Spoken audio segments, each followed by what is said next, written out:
दूर एक जंगल के पास बाबूलाल अपनी फसल देखकर बहुत ज्यादा खुश हो रहा था। इस बार तो हमारी फसलें बहुत अच्छी हुई हैं। इस बार मुनाफा भी बहुत मिलेगा हमारे को। चलो घर जाता हूँ और मुन्ना को भी लाकर दिखाता हूँ फसल। बाबूलाल अपनी फसल को अच्छे से देखकर वहां से चला जाता है। तभी कालू भी जंगल की मटर गश्ती करते हुए निकल पड़ता है। वाह, क्या सुहाना मौसम है। इस मौसम में कुछ खाने को मिल जाए तो मजा ही आ जाएगा। चलो आज इंसानों की बस्ती की तरफ जाता हूँ, शायद वहां ही कुछ मिल जाए। कालू ऐसे ही उड़ते उड़ते इंसानों की बस्ती की तरफ चला जाता है। उड़ते उड़ते वो बाबूलाल के खेतों के पास पहुंच जाता है। वहां इतनी ज्यादा सब्जियां और फल देखकर उससे रहा नहीं जाता। वाह जी, इतना सारा भोजन, वो भी एक साथ। आज तो लगता है ऊपर वाला बहुत ज्यादा मेहरबान हो गया है। चलो कुछ पेट पूजा करता हूँ। कालू वहीं बाबूलाल के खेतों में उतर जाता है। वहां काफी सब्जियां थीं और फलों के पेड़ भी थे। कालू वहां मजे मजे से सारी चीजें खाने लग जाता है। वो काफी ज्यादा चीजें खा लेता है। वो खाने में मगन था कि वहां बाबूलाल भी आ जाता है। अपनी पक्की फसल में कालू को देखकर उसे तो बहुत ज्यादा गुस्सा आ जाता है। रुक कालू कव्वे, अब बताता हूँ तुझे मैं, थारी हिम्मत कैसे हुई हमारी पकी पकाई फसल खराब करने की। कालू ने जब बाबूलाल को देखा तो उसके तो पंख ही फूल जाते हैं। वो जल्दी जल्दी वहां से उड़कर भाग जाता है। कालू वहां से उड़ता उड़ता अपने जंगल में आ जाता है और वहां वो सीधा बबली के पास आता है। बबली, क्या तुम्हें मजे मजे का भोजन चाहिए? मेरे पास एक ऐसी स्कीम है कि हम दोनों के पास भोजन ही भोजन होगा। जंगल में तो भोजन की वैसे ही बहुत कमी थी और बबली को भी खाने को कुछ भी नहीं मिला था।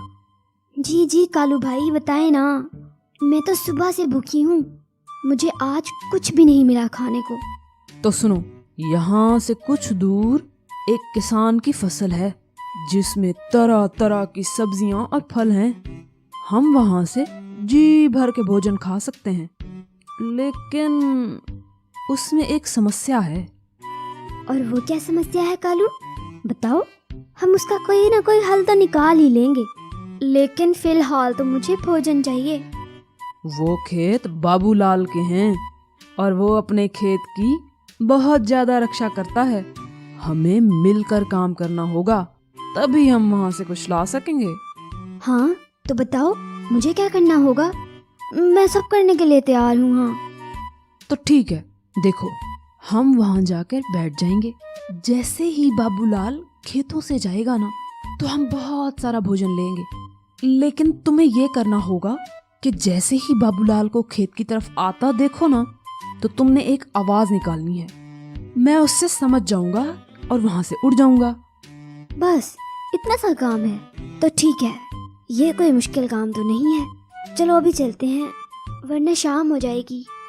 कालू और बबली ये प्लान बनाकर बाबूलाल के खेत की तरफ चले जाते हैं।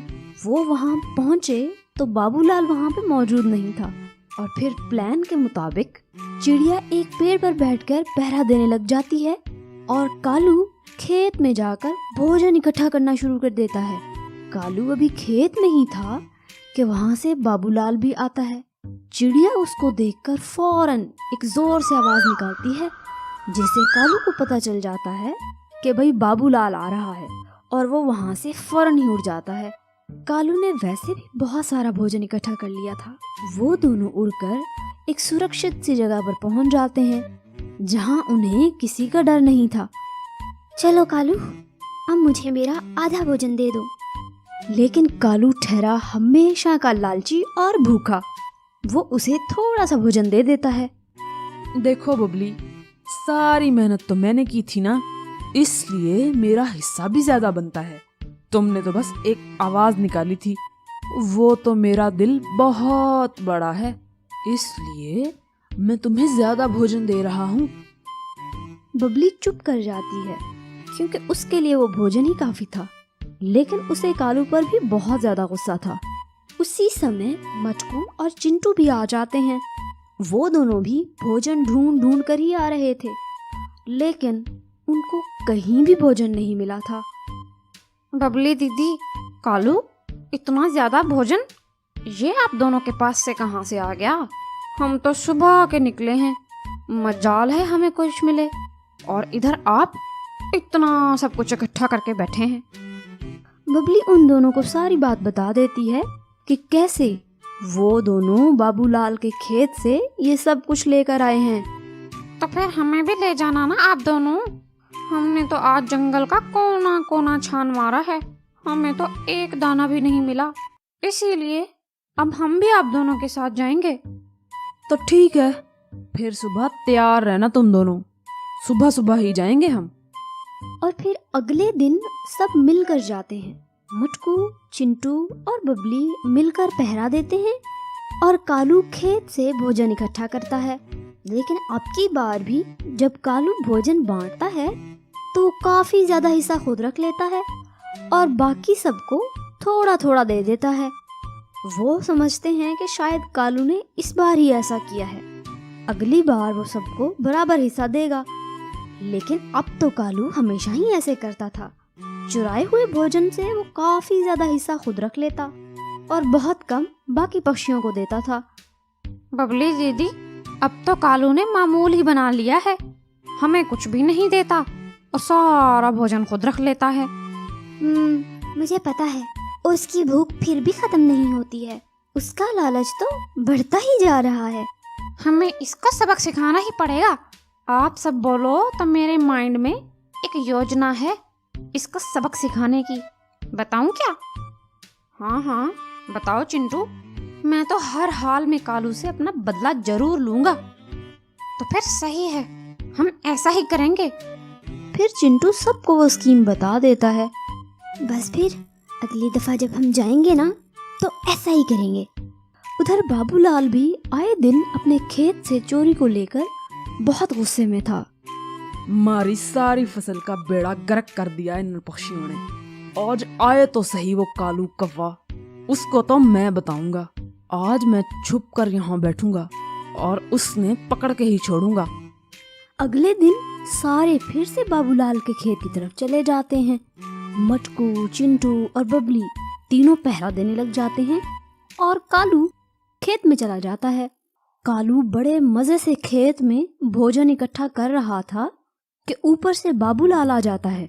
लेकिन इस बार बबली, मटकू और चिंटू में से कोई भी आवाज नहीं निकालता है, क्योंकि उनका तो प्लान ही यही था कि कालू को सबक सिखाना है। और वो कालू को फंसाकर वहां से चले जाते हैं। बाबूलाल वहां ऊपर से आकर कालू को दबोच लेता है। कालू को तो कुछ समझ ही नहीं आया कि अब वो क्या करे। उसके लिए ये सब बहुत ही अचानक से हुआ था। बबली, मटकू और तोता वहां से उड़कर चले जाते हैं। अब आएगा मजा जब किसान इसे टिका टिका कर मारेगा। हाँ भाई कव्वे, तू ही है ना जो रोज रोज हमारे खेत से सब्जियां और फल ले जावे है। आज तो बड़ी मुश्किल से हमारे हाथ आया है तू। अब तने बताता हूँ मैं, सारी सब्जियों का हिसाब थारी हड्डियों से लूंगा मैं। नहीं किसान जी, वो तो भूख लगी थी तो मैं आ गया था। आप कृपया करके मुझे छोड़ दें, मेरे छोटे छोटे बच्चे हैं। तभी वहाँ किसान का बेटा मुन्ना भी आ जाता है, जो कि बहुत ही छोटा था और उसे पक्षी बहुत ज्यादा पसंद थे। बाबा, इस कौवे को छोड़ दे प्लीज, मुझे ये पक्षी बहुत अच्छे लगते हैं। लेकिन मारे मुन्ने, इसने मारी फसल और सब्जियां सारी खराब कर छोड़ी हैं। बाबा, तो इसमें इसका क्या कसूर है? हम कौन सा इन पक्षियों को दाना डालते हैं, इसीलिए तो ये पक्षी हम इंसानों और हमारे शहरों से दूर होते जा रहे हैं। आप इसे छोड़ देना प्लीज।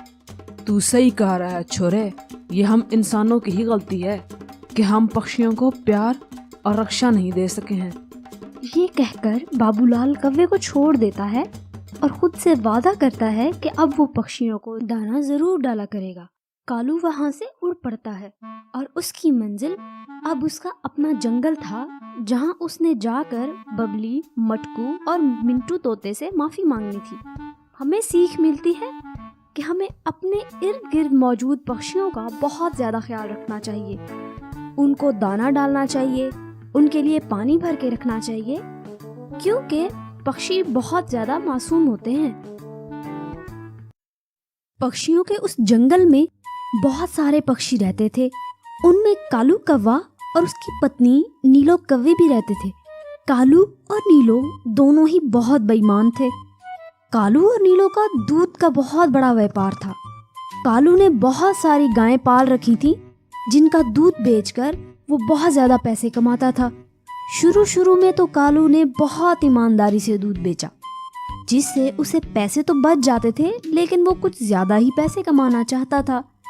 एक दिन कालू के पास साथ वाले जंगल का बाज आया, जिसके बारे में आसपास के सभी जंगलों में मशहूर था कि वो बहुत ही ज्यादा अमीर है।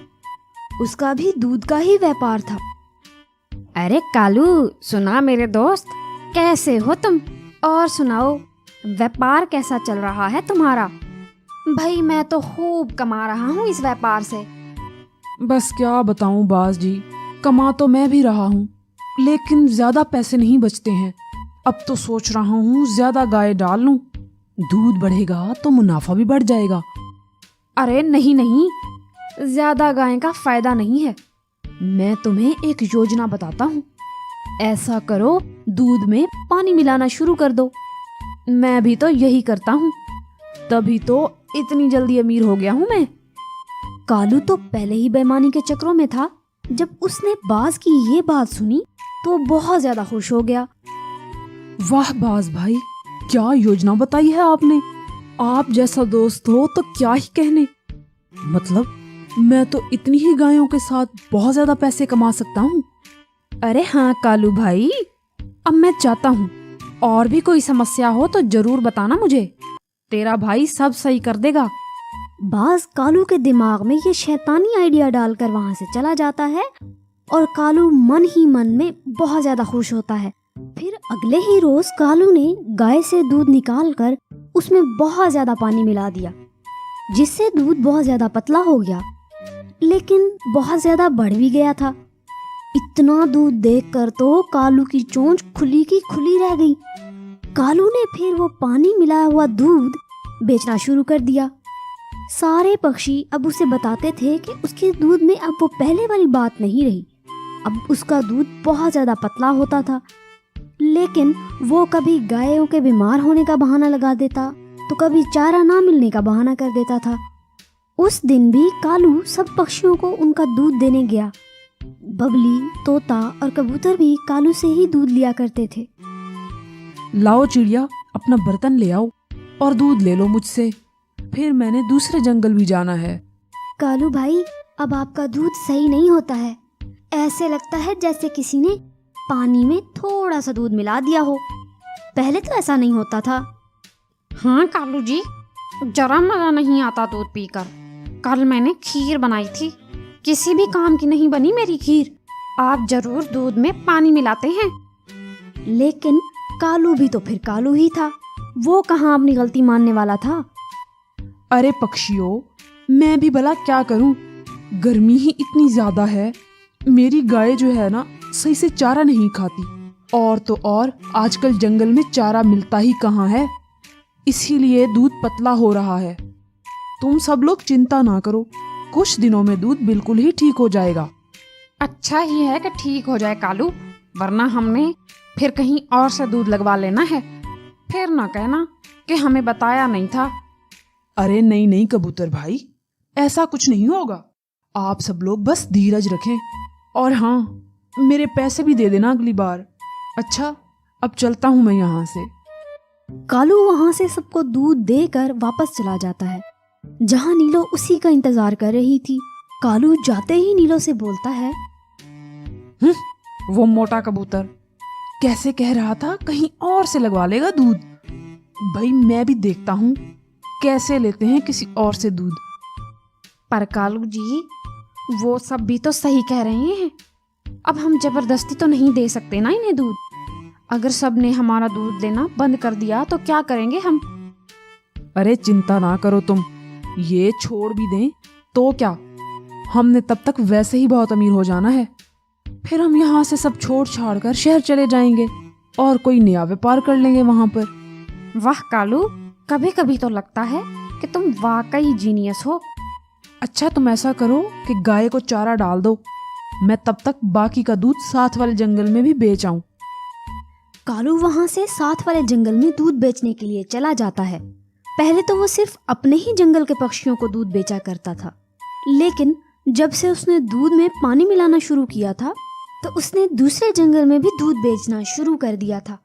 वो दूसरे जंगल में दूध बेचकर वापस घर की तरफ जा रहा था कि उसे एक जगह एक पक्षी दिखाई देता है। कालू उस पक्षी के पास रुक जाता है। अरे पक्षी जी, क्या आप इस जंगल में नए हैं? मैंने पहले तो कभी आपको यहाँ नहीं देखा। हाँ कव्वे, मैं नया आया हूँ इस जंगल में। मैं भविष्य बताता हूँ सब पक्षियों को उनका, और बस सारी दुनिया के जंगल घूमता रहता हूँ और सेवा करता रहता हूँ। भविष्य? वाह जी, पक्षी जी मेरा भविष्य भी बताएं ना, कि मैं ज्यादा अमीर बन पाऊंगा कि नहीं। मैं सब पक्षियों से ज्यादा अमीर बनना चाहता हूँ बस। मैं देख रहा हूँ कि तुमने अगर अपना लालच नहीं छोड़ा तो तुम बहुत जल्दी एक बहुत बड़ी मुसीबत में फंसने वाले हो और तुमसे तुम्हारा सब कुछ छिन जाएगा। बेहतर है लालच छोड़ दो कव्वे। अरे पक्षी जी, मतलब कुछ भी, ऐसा कुछ नहीं हो सकता। मैंने तो ऐसे ही आपसे पूछ लिया, आपको तो कुछ भी नहीं पता। मैं चलता हूँ, आप किसी और को बेवकूफ बनाएं। कालू वहां से उस पक्षी का मजाक उड़ाकर अपने घर की तरफ चला जाता है। दिन यूं ही गुजरते जाते हैं। कालू वैसे ही दूध में पानी मिला मिलाकर सब पक्षियों को झूठ बोल बोल कर बेचता रहता है। अब सब पक्षी उससे बहुत ज्यादा तंग आ गए थे और फिर एक दिन जंगल में काली घटाएं आ जाती हैं। आज तक किसी ने इतने ज्यादा काले बादल नहीं देखे थे। कुछ देर के बाद बादल बहुत ज्यादा जोरों से बरसना शुरू कर देते हैं। सारे पक्षी इतनी ज्यादा बारिश देखकर बहुत ज्यादा परेशान हो गए थे। वो बहुत ज्यादा डर गए थे। उनमें से किसी ने भी आज तक इतनी ज्यादा बारिश नहीं देखी थी। बारिशें रुक ही नहीं रही थीं। कई दिन की लगातार बारिशों की वजह से जंगल में बाढ़ आ गई थी। कालू की सारी गायें तो जमीन पर ही थीं। इतनी ज्यादा बाढ़ से उसका सारा सामान और उसकी सारी गायें पानी में बह गईं। कालू और नीलो ने तो पेड़ पर पनाह लेकर अपनी जान बचा ली, लेकिन उनकी सारी बेईमानी की कमाई उसी पानी में बह गई। कालू का बेईमानी से बचाया हुआ कुछ भी नहीं बचा था। अरे ये क्या सब बुरा मेरे ही साथ होना होता है? अरे मेरे पैसे, मेरा सामान। तभी पीछे से एक आवाज आती है। अब क्यों चिंता करते हो कालू? ये वही पानी है जो तुम दूध में मिला मिला कर सारे पक्षियों को पिलाते थे। अब इसे पीस दो, यही पानी तुम्हारा सब कुछ बहा कर ले गया है। और फिर कालू को उस पक्षी की भविष्यवाणी याद आती है, लेकिन अब उसके पास पछतावे के अलावा कुछ भी नहीं था। हमें सीख मिलती है कि हमें हर काम ईमानदारी से करना चाहिए, क्योंकि लालच में आकर हम ज्यादा के चक्कर में थोड़े से भी हाथ धो बैठते हैं।